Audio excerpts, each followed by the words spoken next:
Good evening. Let us begin with this wonderful stotra. Most of you now perhaps by hearted it. Tabu kathamritam tapta jivanam kubhibhiriritam kalmashapaham sravanamangalam Srimadatam Bhuvi Grinanti E Bhurida Janaha.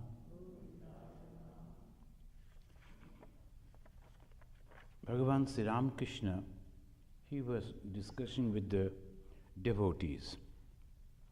And we were reading last time that is called Ato Bichara Kartabhya. Jigyashu Atma Vastunaha, those who are seeker of the Atman, for them this discrimination analysis is very, very essential. Those who are seeker of the spirituality, of the God realization and the spiritual life, for them the discrimination. So by turning the mind to within oneself, one acquires discrimination. How to develop the discriminative capacity? Bhagavan Sri Ramakrishna himself is telling, by turning the mind within. By turning the mind within oneself acquires discrimination, and through discrimination one thinks of truth. So this is very, very interesting. The yoga and the jnana are related. Withdrawing the mind from the senses, the objects, and then taking it inside the mind, and then only the discrimination is coming. Why should I withdraw my mind or sense object, or senses from the sense objects? There is a discrimination. My eyes is going and enjoying something which is beautiful. Why should I have to withdraw the eyes? I like to listen to the praises when the friends and the relatives, neighbors, they are praising me. I enjoy those words. Why should I have to stop, withdraw my senses? So that is the question. The discrimination comes because they are all temporary. Those who are clapping, those who are praising, they are also temporary. I am also temporary. So why then I should spend my time? Why not try for the permanent one? That is the discrimination. And Sri Ramakrishna is so specific, so wonderful. Without the discrimination, you cannot proceed towards the realization of the Atman. And how the discrimination will develop? By turning the mind within oneself. How the mind can be turned? By practicing yoga. What is yoga? Chitta Vritti Nirodha. So see, one step by another, all are related, all are connected. And it goes in this way, and Bhagavan Sri Ramakrishna is telling in the and what is this discrimination? What we are going to discriminate? It says Ado in the beginning, Nitya Anitya Vastu Viveka Pariganyate. In the Vivek Churamani, the sloka number 18, Shankaracharya said, Ado in the beginning, Nitya, that is real, which is permanent, Anitya, which is temporary, that should be analyzed. What is temporary and what is permanent? Nitya Anitya Vastu Viveka Pariganyate. Viveka means discrimination. Viveka Ananda. The Swami Vivekananda. The Viveka means discrimination. What is the discrimination? Real and the unreal. When Bhagavan Sri Ramakrishna asked this young boy, he was then not even 20 perhaps, he was asking, I will give you the most powerful knowledge Ashtasiddhi. There's a mystical power. By getting one will be very famous. And I will give you 8 of that. Do you like to take it? And he said, by that can I realize God? No. That you cannot. But you will get name, fame, everything in this world. I don't want those things. Discrimination. And that is called discrimination. Vichara. Why? I want that permanent thing. 2 wives of a sage. And the sage was telling, now I should retire, I should go inside the jungle and dedicate my whole life in the realization of the Brahman. Now whatever the property that I am having, I like to give it to you, 50-50. One lady told, okay. Another told, but why you are leaving it? You were having the whole thing. Why you are leaving? Because I am going to get the permanent one. All that you see, they all are impermanent. Then she said, what am I going to do with this impermanent one? I also want that for which you are leaving the whole thing. So Maitri, the famous one. So Yajnavalkya Maitri Samvada, that means Vichara. So Sri Ramakrishna is telling that this is the Vichara, that you have to discriminate. And Sri Ramakrishna was going on talking with the devotees who were asking question after question. And the neighbor said, then why should one call the world Maya? Why this question is coming? Because when you see fast, this world is nothing but the manifestation of the God. That Sri Ramakrishna said. And now the neighbor is asking, then if this is also the manifestation of God, this phenomena, this world, if this is also the manifestation of God, then why the Shankaracharyas and the Vedanta said that this is Maya? Sri Ramakrishna said, as long as, this is very important, as long as one has not realized God, one should renounce the world following the process of neti, neti. Na iti, neti, neti. Sanskrit word, neti, neti. Na, negative, iti, this. That this is not, this way one should go on. Why? As long as one is not realizing God. So that is the thing that I know God is like this, I like to realize God, I like to go to God, and that way I am going. So all these things that I see, and I feel, I touch, I smell, I taste, all these things are not God, that is for sure. So he should. But when I do not know God, when I have not realized God, that time I feel this is not the God. So it goes on like this. But he who has attained God knows that it is God who has become all these. After the realization, then only one can understand, oh, this is also God. So this is what is called the knowledge, and then he sees that God, Maya, living beings, and the universe form one whole, the complete thing. Now here's the the differences are coming, the Dvaita, Vishishtadvaita, Advaita, the philosophers, they are debating over here. The Shankara is telling, no, it is not. This is mainly the followers of Ramanuja. This is, God is also there, and this thing is also the part and parcel of God. And Shankara says, no, it is the reflection only, the God cannot be here. And Dvaita said, God is not here that I know. God is completely different. We are different. We have to go to God. That is the philosophical approaches. But Bhagavan Sri Ramakrishna, who is the embodiment of synthesis, Dvaita, Vishishtadvaita, Advaita, all the philosophy mixed in him. And he said, this is this. Suppose you have separated the shell, flesh, seed and bell fruit, and someone asks you to weigh the fruit.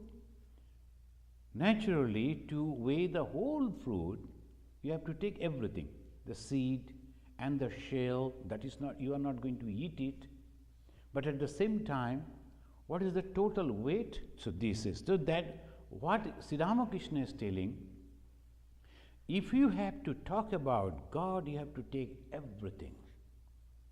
Only consciousness, that is one part of it.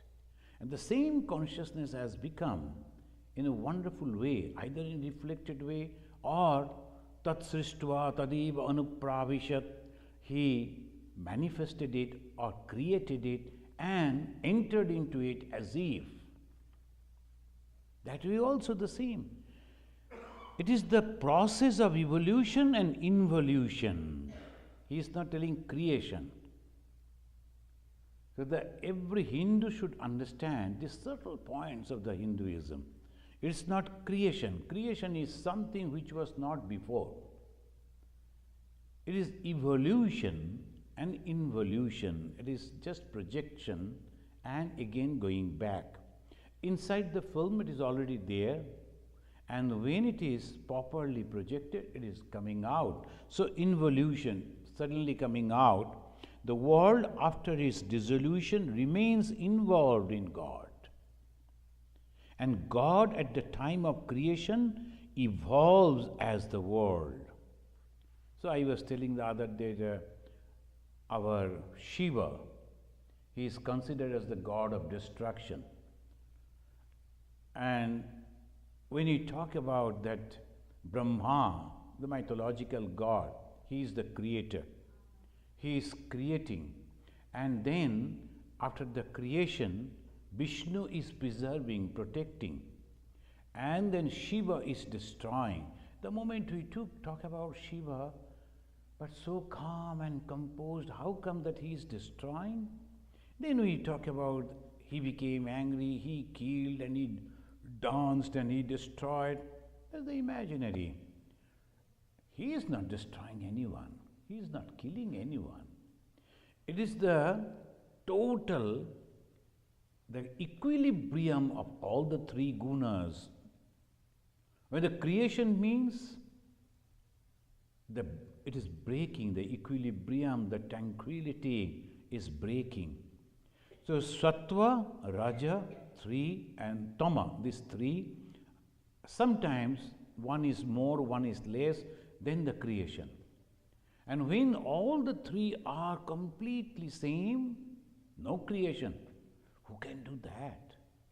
Each and every one of us, all these creatures that we see, including the gods, we are either good or bad or sometime in between. But the tranquility only in the Shiva. That is calm and composed. The Sattva, Raja, Tama, nothing is taking any shape. That is the ultimate. That's why Shiva is the great God. He is the God of all gods. Devadi Deva, Mahadeva, all this, the Visheshana are used.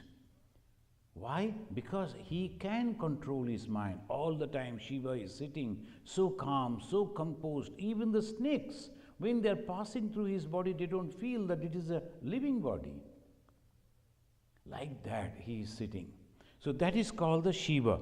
And what is that creation means? The God is coming out in that way. And again it says the phenomenal world belongs to that very reality. This is also very important, particularly for the philosophers. This phenomenal world belongs to that very reality to which the absolute belongs. Again, the absolute belongs to that very reality to which the phenomenal world belongs. Sri Ramakrishna is repeating. In the first is ascending way, descending way, he is telling the same truth, absolute and the phenomenal. And the phenomenal and the absolute are same. In the Bhagavad Gita 13th chapter, we find Kshetra, Kshetragya, Vibhaga Yoga. That is the name of the chapter. Kshetra and Kshetragya. One is the field, another is the knower of the field. What is that field? Anything that you see, the phenomena. And who is the knower of the field? The self, the God. And here in the Bhagavad Gita, Krishna. Kshetragyam chapi maam viddhi sarva kshetreshu bharata. In everything that you see, that you perceive, that you feel, that you taste, that you anything and everything that is there, I am present in that. Sarva kshetreshu bharata. Kshetragya. I am that consciousness, I am that God, I am all pervading everywhere. And again, when I am there, I am also in the 7th chapter of the Bhagavad Gita, again it says, Bhumi, Apo, Analo, Vayu, Kang, Mana, Buddhi, Vacha. The gross and the subtle, anything that you see, the Bhumi, this earth, Apo, the water, Anala, the fire, Vayu, the air, Kang, the Akasha, the sky, the space. Everywhere I am. That is the greatness of the God. Everywhere. When one realizes it, how can he be angry with others? How can he fight with others? Obviously, that person cannot fight with others, criticize others, and that is called Advaita Jnana. Not two, there is only one. Anything and everything that you see. The moment we think about the one, we think all these manifestations have gone, something very peculiar is there. No, everything is there. Whatever you see, but it's when we look at it, after the realization of the oneness of God, oneness of the reality, oneness of the consciousness, oneness of the Atman, we see God in that, in everything, that Chaitanya. If I am my mentality as an Advaitin, I will see the consciousness is every being. If he is the Dvaitin, the dualist, he will say his God is present in everything. Bhagavan Sri Ramakrishna, who used to love to call God as Mother, saw everything nothing but Mother, that consciousness. So this is what he teaches. Bijam mam sarva bhutanam. Again, in the 7th chapter, a 10th sloka of the Bhagavad Gita, Sri Krishna said, I am the seed. That means, I am the root of all creation. Sri Ramakrishna didn't read the Bhagavad Gita. How could he know this? The same knowledge. Almost the language may be a little different, but almost the same. Anything and everything that you see is nothing but God. When you go on repeating this mantra, everything is God, so obviously your mind is going to be broad. And you are going to accept everyone. In one place, Swami Vivekananda, he said to his brother disciple, he said, I don't know whether I have realized God or not, but my mind has become so broad, I can even accept the Satan, the devil, if he is there. If something like devil is also there, I am ready to accept it. So that big, that broad. because it is also part and parcel of the same consciousness, same God. So God realization means the broadness of heart.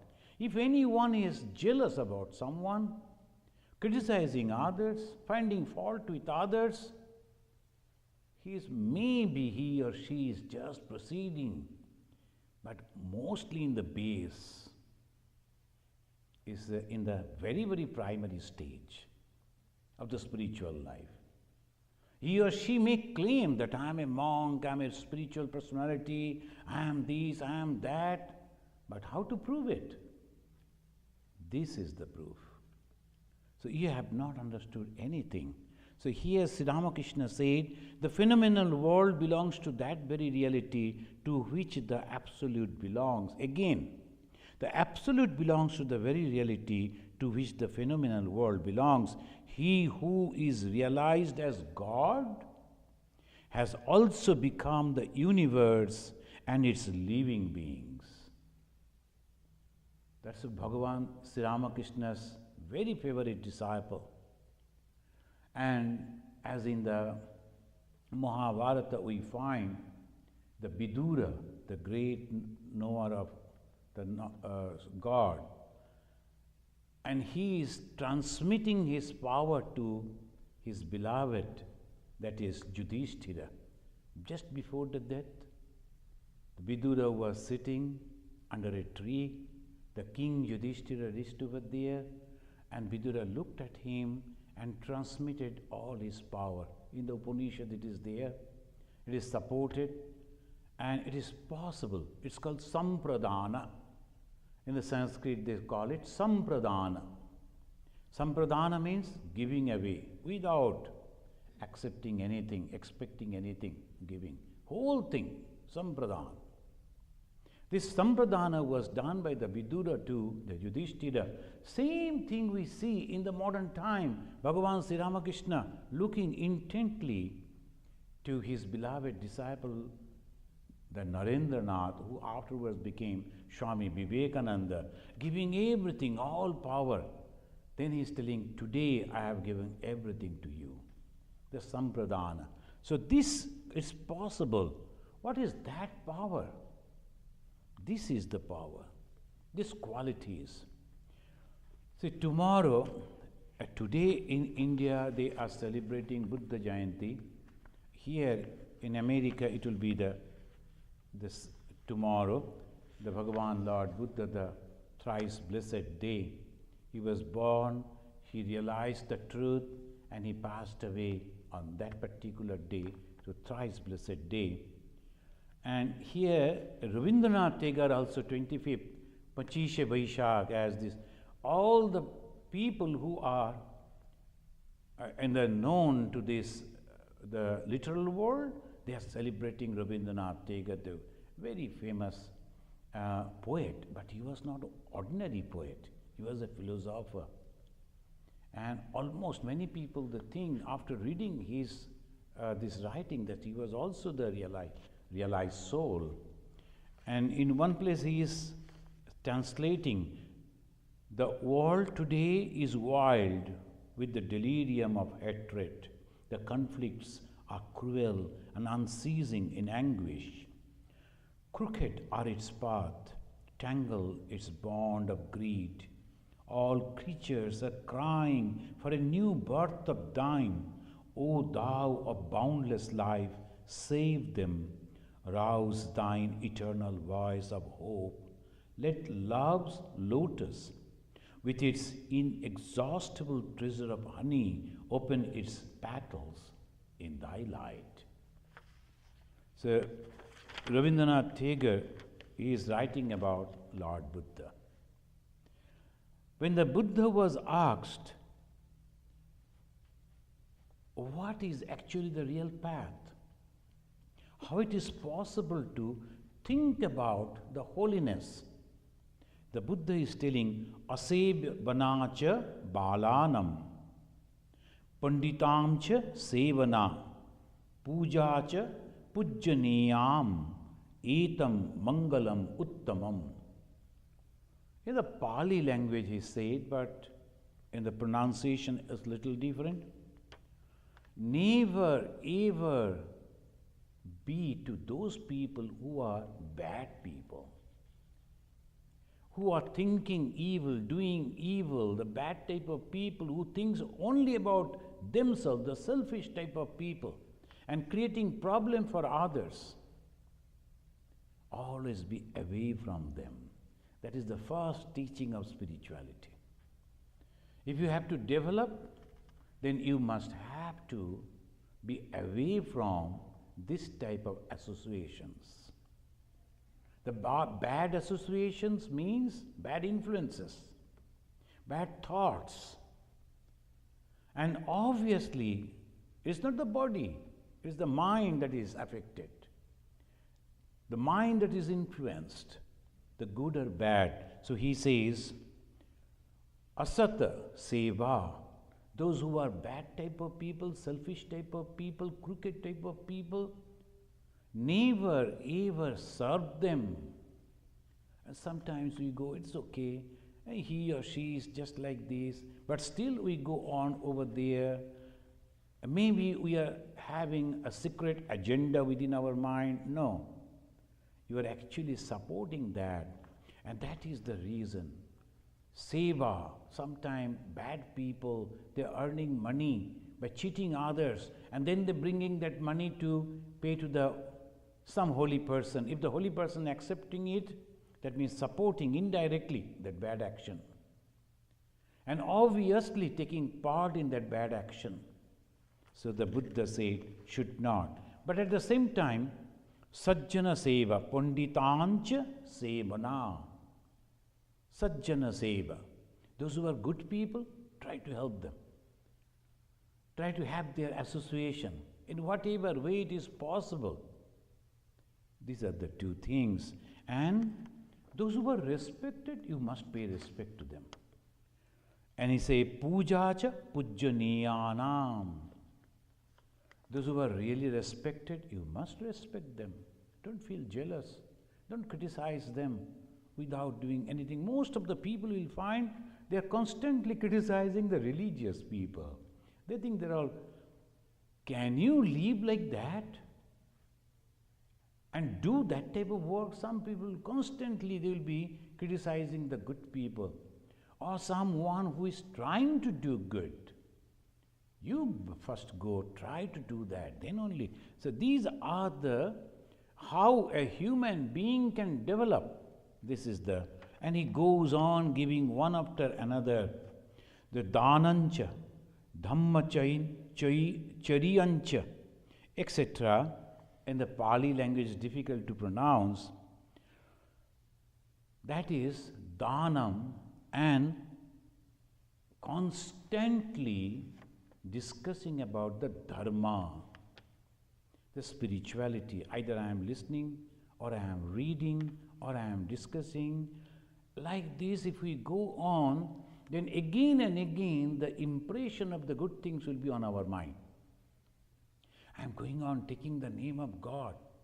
Sometimes there is no one, there is no book. So what to do? Go on taking the name of God. So Bhagavan Sri Ramakrishna, he is also telling, today we are remembering these two great souls who most of the people, they will be celebrating today. Many of you won't understand the Bengali, but let me read only a few lines from the famous poem of Rabindranath, Himshai Unmatta Pritti, Nitya Nishthura Danda, Ghora Kutila Pantatar, Lova Jatila Bandha, Notuna Tava Janma Lagi, Katora Jato Prani, Karo Tran Mahapran, Ano Amritabani, Bikushita Karo, Prema Padma, Prema Padda, Chira Madhu Nishanda, Shanta He, Mukta He Ananta Punna, Karuna Ghana Dharani Talakara, Kalanka Shunna. This is a wonderful way the Rabindranath explained about the Bhagavan Buddha. And here we find in the Bhagavan Sri Ramakrishna,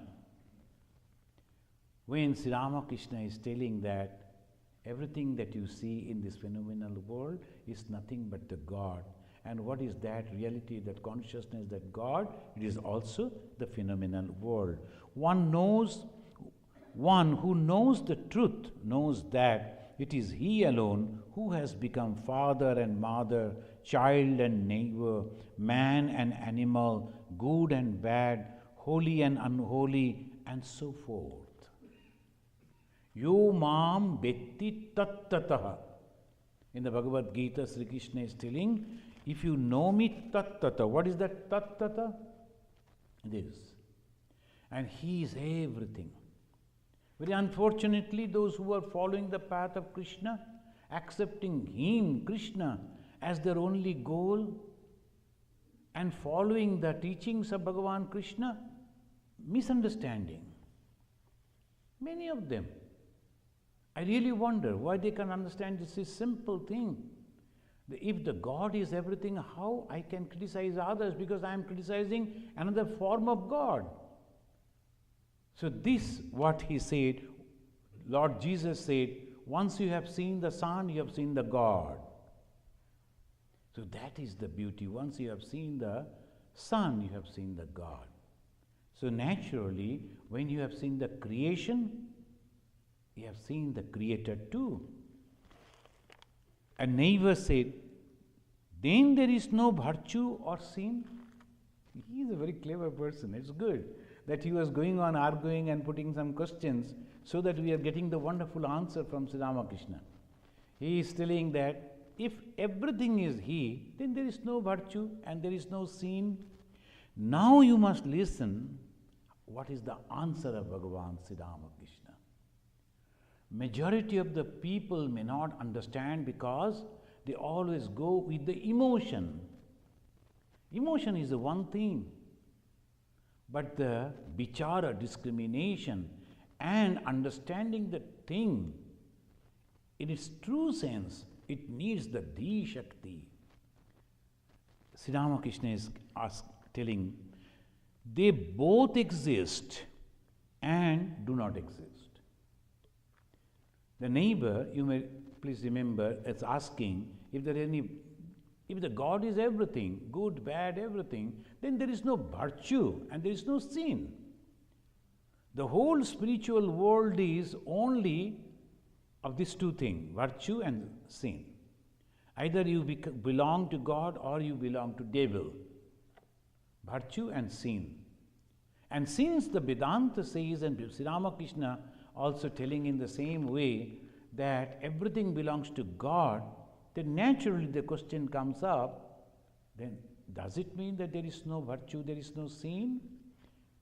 Answer of the Master is this, they both exist and do not exist. How? Then he is telling like this, if God keeps the ego in a man, then he keeps in him the sense of differentiation and also the sense of virtue and sin. The other day, when I was giving a class in the Hindu temple, this question came. This discussion also came. Just suppose I kill the mosquitoes and these other things, the flies and all this, am I committing sin or not?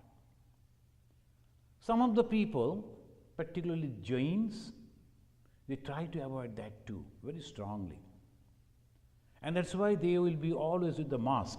They put a mask on their face, lest they inhale some of the very tiny thing that is still living. And they always, when they are walking, they will be cleaning the dust in front of that, and then they'll be going on walking slowly. Most of the time, they don't walk. Ordinary people, society people, it's not possible. So obviously what? But the Vedanta don't go in that way. Why? This is the answer. If you think that that is a sin for you, the sin for you. But if you understand that it's not sin, then it is not. And he is telling the both exist and do not exist. If God keeps the ego in a man, then he keeps in him the sense of differentiation and also the sense of virtue and sin. But in a rare few, he completely effaced the ego, and this ego beyond virtue and sin, good and bad. As long as a man has not realized God, he retains the sense of differentiation and the knowledge of good and bad. So that for us all this thing, but in reality it is not. So both is there. And then in between comes the practicality, how to survive. If you really think like a Raman Maharshi, I'll be like this, whether I survive or not, the great sage, then you were okay. But suppose it is not possible, and it is not possible for the millions of people, then what they will do? Swadharma. In the Bhagavad Gita again, the Krishna says, whatever your dharma. Even after God has been realized, sometimes after the realization of God, he keeps in mind of the devotee, if he so desires, the feeling of the servant ego. I am the servant of God. In that state, the devotee says, O God, thou art the master and I am thy servant. Such a devotee enjoys only spiritual talk, spiritual deeds. He does not enjoy the company of the ungodly people. He does not care for any work that is not of a holy nature. Then the neighbor is asking, you ask us, sir, to live in the world after knowing God. Can God really be known? That is the base question, the basic question. After all this, he is telling, you are asking us to live in the world after realization of God. But is it possible to realize God? Is there anything like God? Now, after all this discussion, the fellow has come over here doubting the existence of God. The master giving very patiently the answer, God cannot be known by the sense organs or by this mind, but he can be known by the pure mind, the mind that is free from worldly desires. Shuddha Mon, Shuddha Atma Ek. Bhagavan Sri Ramakrishna is telling, the pure mind and the pure Atma or consciousness are the same. And what is this pure mind? Jesus also, he said, blessed are those who are pure in heart, for they shall see God. He never said all will see God. He said only pure in heart. Look at this, the teachings of Jesus and Sri Ramakrishna, almost 2000 years difference, the same. And here Sri Ramakrishna said that you can realize God, but not with this mind. The mind who is all the time thinking about the worldly things, if you think with that mind you can realize God, impossible. But the mind which is completely free from the worldly desires, you are sure to realize God. And how to go beyond these worldly desires? What is the worldly desires? Name and fame. I should be remembered and praised by the people. Great people. Even they also cannot tolerate a little criticism. Immediately they are reacting. And some are there, if you criticize them, they will be taking the vengeance and immediately they will try to curb you. And that is, the whole world is going on like that. And if you speak about good words about them, even falsely, they are very happy. So that is called the worldly mind. And that is the reason when the worldly mind is there, desires are there, name, fame, all the desires. Eshana in Sanskrit is called Eshana. Putra-ishana, Vitta-ishana, Loka-ishana. So many ishanas are there. Desires, desire, desire. And when these desires are going on in that mind, can you realize God? No, it is not. So he said, pure mind. What is the pure mind? Immediately he is giving the definition, analyzing it. The mind that is free from worldly desires. Neighbor, who can know God? Again he is asking. Sri Ramakrishna. Now he is answering the question with a completely different way. The neighbor is also asking, who can know God? That means you are telling that mind without desire, can there be any person without desire? Impossible. Without desire we cannot survive. We have some desire, that's why we have taken the birth, human birth. And that is the reason we are surviving. And without desire, is it not impossible? When he is asking, who can know God? So Sri Ramakrishna, immediately understanding what he actually meant, he is giving the reply in a completely different way. Right. Who can really know him? Now his answer, if you see, is completely different. Not that people won't be able to realize God. They can, they are surely. But at the same time he is telling, can you truly, in totality, realize God? That is the answer he is giving. Completely, in totality, you cannot realize God. He is telling, who can really know him? But as for us, he is telling, but as for us, it is enough to know as much of him as we need. So that is as for us, enough to know, as far we know, that much. Then immediately he is telling, but for us, it is enough to know as much of him as we need.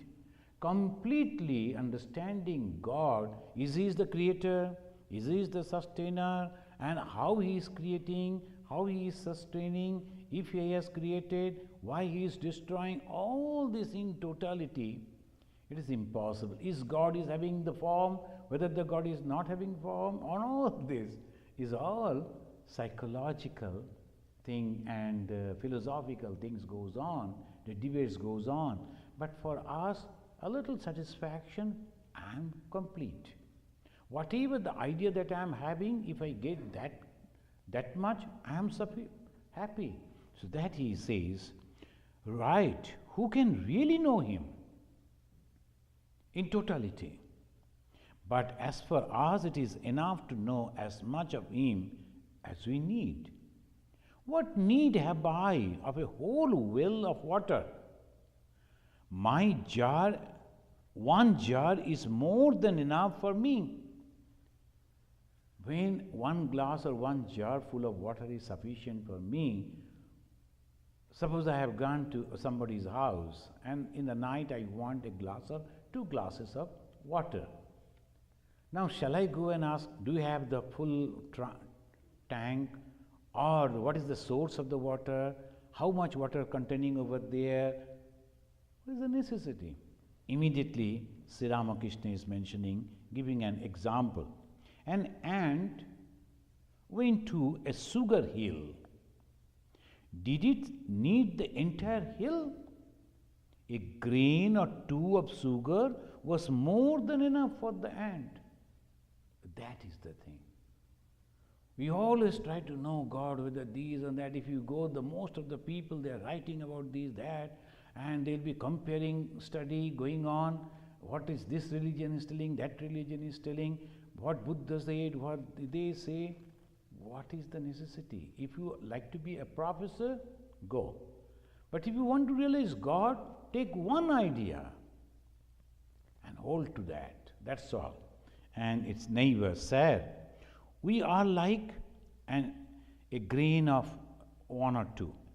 Now, Sri Ramakrishna said the typhoid people, a type of a disease, if they are having that disease, they always feel thirsty. So usually the doctors, they keep away the water from them.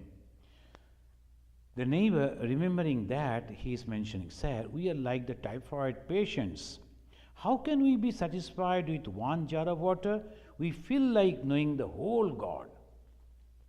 "Master, that's true." Then he is telling, "But there is also medicine for typhoid." And what is the medicine? Immediately the neighbor, "What is that medicine, sir?" I really like to thank this neighbor because he was going on asking question. The whole chapter, one after another, a wonderful question he was asking. And everything is clarified by Bhagavan Sri Ramakrishna. What is that medicine? This is what Sri Ramakrishna's Ashtamarga. The Ashtamarga in 8 different ways, he always, every time, he said how to realize God. Here he said, the company of holy men. Again and again he said, Sadhu Sangha, Sadhu Sangha, Sadhu Sangha. What is the Sadhu Sangha? That we have already discussed and many of you know. That we must keep in mind. The Sadhu Sangha, company of holy men. Second, repeating the name of God. That's why taking initiation is so important. Why? Because you get an idea what to hold on. Just simply. It's like taking a pill and without knowing what actually the medicine it is containing and how it is going to work within me. Don't bother. The guru has given it, the doctor has given it, just take it and you will be cured. So that he says, the company of holy men, repeating the name of God, and then he said, singing his glories and unceasing prayer. First is the company of the holy man, and then you develop faith. Then you understand how to practice. What is the process of practice?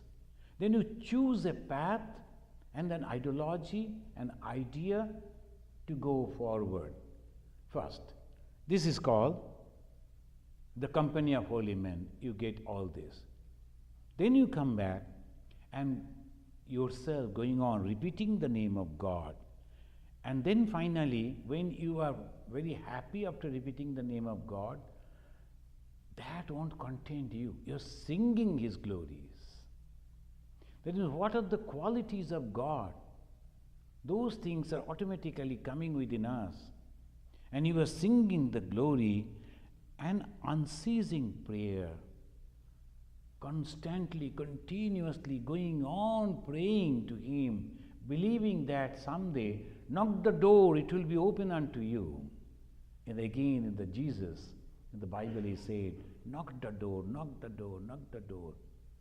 And pray, pray, pray, pray. One day it will be open unto you. Don't bother what you are praying. God himself will rectify. He will send his people to channelize your energy. So these are the prayers you should do. Don't pray in that way. And this is the system that you should pray. Everything will be directed by the God. And he says, as is the disease, so must be the remedy. The Lord says in the Gita, Bhagavan Sri Ramakrishna said, O Arjuna, take refuge in me. I shall deliver you from all sin. Take shelter at his feet. He will give you right understanding. He will take entire responsibility for you. Then you will get rid of the typhoid. Can one ever know God with such a mind as this? Can one pour 4 shares of milk into a 1 shade pot? Can we ever know God unless he lets us know him? Therefore I say, take shelter in God. Let him do whatever he likes. He is self-willed. What power is there in a man? So that is what Bhagavan Sri Ramakrishna. And next, the 16th chapter, page 330 of the Gospel of Sri Ramakrishna. So I was thinking we will read that too. but only the first para. It was Sunday, December 9, 1883. Sri Ramakrishna was sitting in his small couch, and the master was describing the devotees, the exalted state of Chaitanya Mahaprabhu. Chaitanya experienced three states of mind. First, the conscious state, when his mind dwelt on the gross and the subtle. Second, the semi-conscious state, when his mind entered the causal body and was absorbed in the bliss of divine intoxication. Third, the inmost state, when his mind was merged in the great cause. So that is the three different stages. The mostly we talk about, and the psychologists also discuss about, the human mind is having three different stages: Jagrat, Shapna, and the Shushupti. And or sometimes they say it is the awakening. When we are awake, we are conscious, thinking, working, and then subconscious mind, superconscious mind. About the superconscious mind, there is not much discussion. So obviously the science, they don't understand what is superconscious mind. They take it in a different way, thinking in a different way. But the spiritual world always talk about the superconscious mind. So the first mind is conscious mind. We all are some way conscious about this world, our body and our surroundings, and we behave like that, talk like that. And secondly is the subconscious mind. When we are sleeping, all our dreams, all our thoughts, all our desires taking different form, they are appearing, approaching us. It is subconscious mind. And then in the subconscious mind also, at the time of our sleep, there the body is completely unconscious, but the mind is active. We are developing a complete world. We are talking with people, mixing with people, eating, drinking, walking, and we are having all this type of environment or some other type of environment, and we are living in that. Some of the people, they go into that stage, we call them mad. But what is actually madness? They are also living in that world. They have a world. We don't understand. Psychologists try to understand that, and they try to break that so that they can come out into this physical world, the known world of ours. But these mad people, they go into their own world and live over there. So that is the way they always live. And finally, that's called superconscious. The superconscious state is completely different. But when the Sri Ramakrishna is talking about these three states, they are completely different.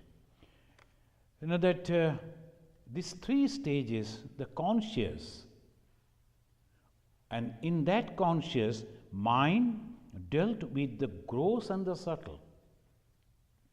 That means, as we always experience, the gross level, and when you are sleeping, the subtle level. That is called one stage. Mind entered into the causal body. There is a root. There it enters. And finally, merged in the causal body. Nirvikalpa Samadhi. So causal body, the cause. What is that cause? We do not, it is impossible to express. And we give the name as Brahman, or consciousness, or God, Allah, Jehovah, Buddha, all these we say, but we are not very much sure what exactly it is. And those who really know it can't express it. That is the dilemma. Unless and until you realize yourself, it is impossible to know. You must have to know. Sometimes some people, they say it is like experiencing death. If you die, then only you will surely know, exactly know what is death. But the problem is, you won't be able to express it. And even if you come down and try to express, then people won't listen to you. So they will be afraid. So like that, when you go to that particular causal state, if you even come down, you won't be able to express it, but your gesture, posture, behavior, all that will show there's something very special about which people will be curious, but they won't know exactly what it is. Very subjective experience. Sri Ramakrishna sometimes he is telling how much I feel to tell you, but someone is choking my throat, I cannot. So that is the mind merged in the causal state. And semi-conscious, that time mind entered into the causal state, we can say Shushupti. And that time consciousness is there, but at the same time body and that mind, gross mind, absent. And that is why we don't see the dream, we can't understand anything. When you come back, only that sense is there, I was sleeping so happily.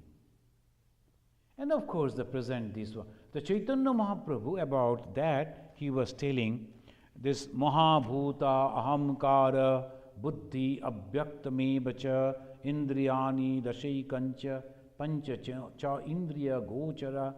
That is in the Bhagavad Gita, it goes on telling in the 13th chapter that this is the gross, how it is coming. Samkhya philosophy, when we will be discussing in detail, so we will know. And the subtle, again it says, the subtle thing, Pancha Prana, Mana, Buddhi, Dasa Indriya, that is also the subtle part of it. Apanchikrita bhutastam sukshmangam bhoga sadhanam. And the Shankaracharya in the Atma Bodha, he is telling like this is the Sapta Dasha Avayava Sukshma Sharira. When you die, the Hindus they believe, Buddhists they believe, the Sukshma Sharira, subtle body, exactly like this, the subtle body, it goes away, taking all our impression, all our thoughts, all our desires, all our planning, everything goes with us. And again we come back, again we take the form somewhere, and according to our desire, according to our karma phala, and again whole thing starts knowing. And in the Vedanta Paribhasha, there it says the pure consciousness is having three forms. Knower or the conscious or subject. Kshetrajna in the language of the Bhagavad Gita. And second, mind plus consciousness associated with the object. And third, mind, consciousness and the perception. Either we are seeing or hearing or touching or smelling or tasting. So they are giving a wonderful example, and we will conclude with that. Suppose there is a tank full of water, big tank with water. Then through a channel, the senses, it is going out to the field, the object. And then finally that mind, that consciousness, that is the water in the example, is taking the shape of the field. Is basically consciousness, which is the water. And then the water is channeled and reaching to the field. And then finally it is taking the shape of the field. If it is round or triangle or whatever the shape of the field, that mind, that consciousness is still. Vedanta says this is the three stages of consciousness. Maybe that in our next discussion we will discuss it more thoroughly, and let us conclude today after chanting this sloka. Niranjanam nityam anantarupam bhaktanukampa Dhrita Vigraham Vai Ishavattaram Parameshamidyam Tam Ramakrishnam Shirasa Namamaha.